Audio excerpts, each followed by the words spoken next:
What if the best thing you could do for your child's education was walk away from the public school down the street?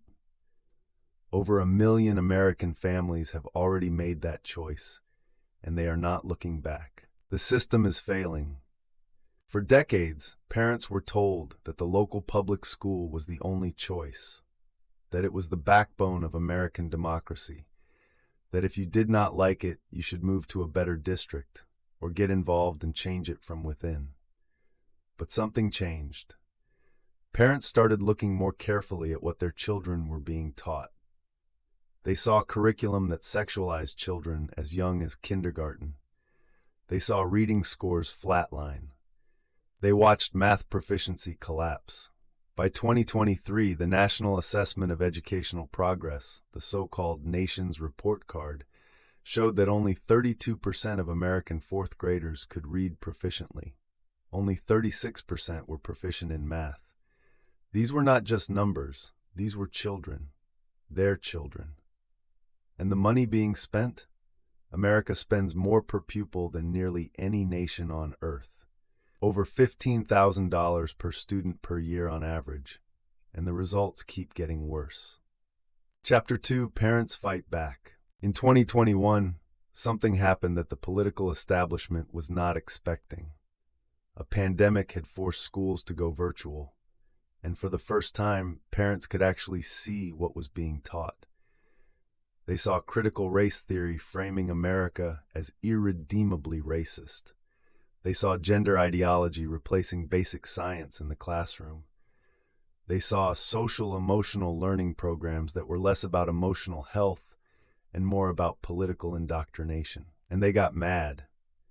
In Loudoun County, Virginia, parents showed up to school board meetings and refused to leave.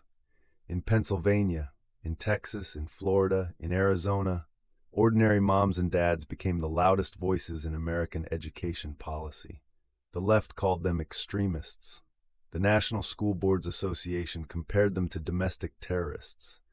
The Department of Justice deployed federal resources to monitor parent meetings.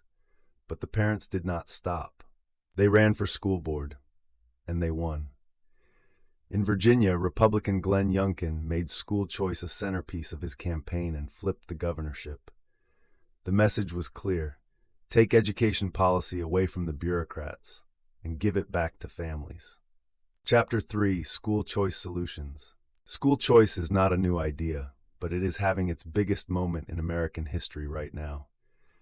The principle is simple. Public education dollars should follow the student, not the school. Every child is assigned a certain amount of taxpayer funding for their education. Under the current system, that money goes to whatever school the government assigns them to. School choice says, let families decide. There are several models that work. Education savings accounts, or ESAs, give families a government-funded account they can use for private school tuition, homeschooling, tutoring, or even online courses. Voucher programs allow families to use public funds at private or parochial schools. Milwaukee's voucher program, one of the oldest in the country, has been running for over 30 years, serving low-income families who never had options before. Charter schools, publicly funded but independently operated, have transformed urban education. The KIPP network alone has served over 100,000 students in high-poverty communities with college acceptance rates that rival elite private schools. And then there is homeschooling, the most radical act of parental sovereignty available. During the pandemic, homeschool enrollment doubled. By 2024, an estimated 3.3 million American children were being educated at home. The wins are real, the results are in, and school choice is working. Arizona launched the nation's most expansive ESA program in 2022. Within the first year, over 60,000 families enrolled. Test scores among ESA students surpassed state averages in reading and math. In Florida, Governor Ron DeSantis expanded the state's scholarship program to universal eligibility. Over 100,000 students now use state funds to attend private or faith-based schools, and participating schools routinely outperform their public counterparts. Indiana, West Virginia, Iowa, Utah, and Arkansas have all passed universal ESA or voucher programs since 2021, a legislative tidal wave that would have been unthinkable 10 years ago. And the children benefiting most? Low-income families, Black and Hispanic families, families who had been told for generations that educational freedom was only for the rich. In Milwaukee's voucher program, 75% of students are Black or Hispanic. In Washington, D.C.'s Opportunity Scholarship Program, students from some of the poorest zip codes in the country are attending elite private schools and graduating at rates far higher than the public system. The left says school choice helps the rich. The data says exactly the opposite. Chapter 5: Who is afraid of competition? If school choice works, if children benefit, if families prefer it, if test scores improve, then why does the political establishment fight it so hard? Follow the money. The American Federation of Teachers and the National Education Association, the two largest teachers' unions, spent over $60 million in the 2022 election cycle alone. They do not donate that money to support the interests of children. They donate it to elect candidates who will protect the current monopoly. Union dues flow to politicians. Politicians fund public schools hire union members. The circle is complete, and the family is outside it. But here's what the unions fear most.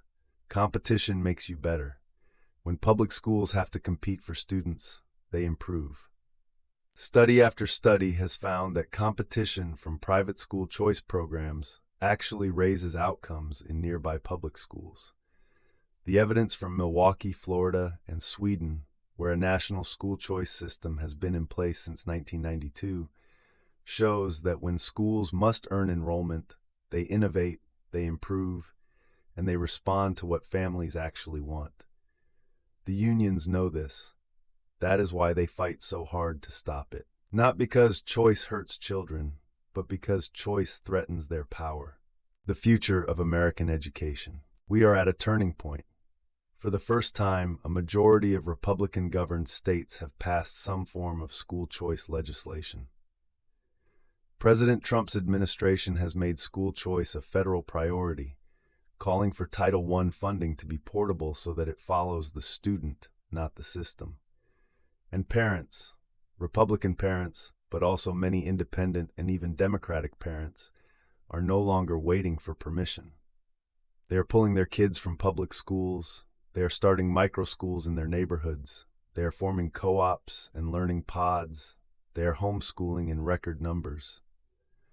The question is no longer whether school choice will win. It is already winning. The question is how fast the political system catches up to the families who have moved on. In America, the best ideas win, not because the government decides, but because families decide. And right now, millions of American families are deciding that their children deserve better. They are right. The revolution in American education is happening, and parents are leading it. If you believe every child deserves a great education, regardless of their zip code, drop a comment below, hit that subscribe button, and share this video with every parent you know. This is America First Daily, telling you what the mainstream media will not.